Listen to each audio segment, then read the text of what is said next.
Hey folks, Jay Boone down here at Emerald City Guitars in Seattle, continuing our Burst series. And we're revisiting this one here, which we did a couple of days ago, just to hear it through a different amp by a different player. So this is the very early 1960 Burst we got in with the exposed double whites.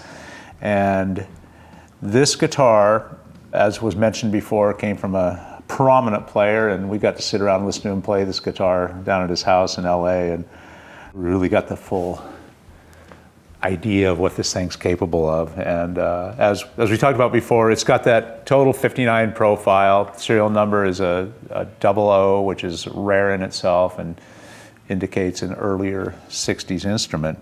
So it's got all the specs of a 59 with the 60 serial number on it.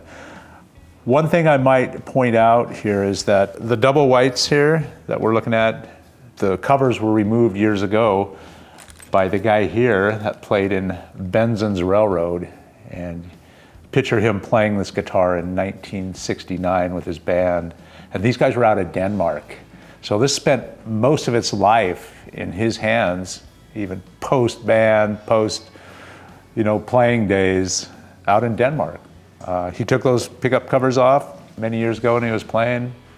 They're in the case, so there you go. If you like those pickup covers on there, they are with the guitar. So I just wanted to point that out. And as was mentioned before, this guitar's all there with the exception of the poker chip, the jack plate, and the Uncle Lou Repro button only. The tuning gears are original on this guitar, and these are from Uncle Lou's private stash from the 90s, so they're some of the nicer replacements you can get for that. And it's great to keep the original tuners on there, but as we see oftentimes, the buttons on these old Les Pauls will just get very corroded and shrunken and brittle and basically fall apart and become non-functional. Not the case now. They look great, they hold tune great, and this guitar is just a fantastic example of a very early 1960 Burst. As I sit here and look at this top, I'm just kind of rolling it in the light, and it takes on just a different look every time I kind of tilt it a few degrees. There's a lot of flame on that top, depending on how you look at it, and you can see a really distinct line between that two-piece top. Just a beauty, man. Of course, as mentioned before, this has the original case. This has all the provenance you want in a guitar, including pictures of the original owner, playing in his band. Like I said, it's got the original pickup covers inside the case. It also has an original jack plate, not to this guitar, but proper era. It's just in there if you ever wanted to put that back on. And it also has the little original poker chip, not original to the guitar, that this guy had manufactured back in the day, and you can see it on that guitar in that picture. This is a really nice repro one here that looks great. So just a couple bits of plastic on this guitar that have worn out over the years, but everything else on this guitar is straight up, and it's, as you're gonna find out, a fantastic sounding instrument and a great player. We're gonna have our good friend Joe Riggio plug this thing in today to this 1982 20th anniversary JCM 800 2204 50 watt custom white tolex Marshall half stack. And Joe's a fantastic player, and he's also just a great builder. Does his own line of guitars. So he's gonna do an awesome demo on this. It'll be slightly different than the one that we heard before from our buddy Dan Phelps, just to give you an idea of what it's gonna sound like in the hands of different players.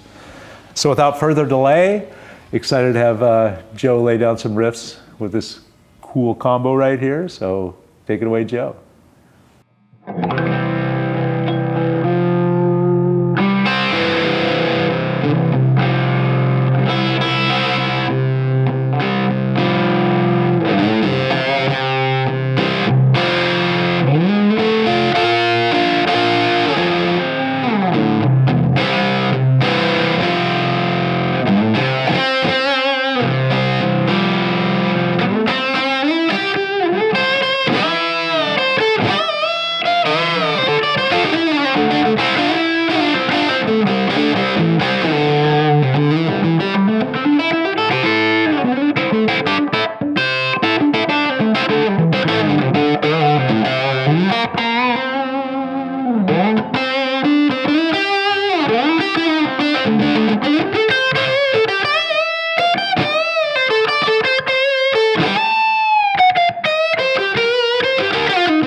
So there you have it, folks. My pick of the day, a very early 1960 Les Paul Standard burst, 59 specs, through 1982 20th anniversary Marshall JCM 850 watt half stack. Thank you for tuning in, and we'll see you next time.